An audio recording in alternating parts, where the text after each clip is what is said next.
அவங்களால பார்க்க முடியுமா முருகனை? கண்ணு இல்லையே. பல கிலோமீட்டர் பயணம் பண்ணி வந்து மலை ஏறி முருகா முருகா முருகானாங்க. பக்கத்தில் ஒருத்தர் கேட்டார், உங்க 2 பேருக்கும் முருகன் தெரியவா போறான்?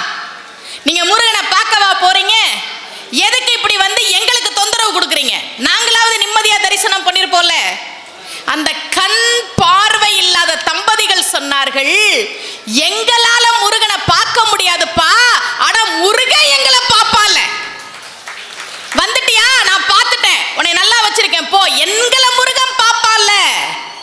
நீங்க கோயிலுக்கு போகும்போது முன்னாடி 20 பேர் மறைச்சுக்கிட்டு நின்னா சாமி தெரியலையே சாமி தெரியலேன்னு கஷ்டப்படாதீங்க. சாமி உங்களை பார்க்கும். என்னை பார்க்க முடியாம பின்னாடி வரிசையில் நின்று கஷ்டப்படுறியா? நான் உன்னைய தான் பார்த்துக்கிட்டு இருக்கேன்னு அந்த சாமி சொல்லும். கோவிலுக்கு போனா எல்லாரும் தரிசனம் பண்றதுக்கு நாம உதவியா இருக்கணுமே தவிர தடையா இருக்க கூடாது.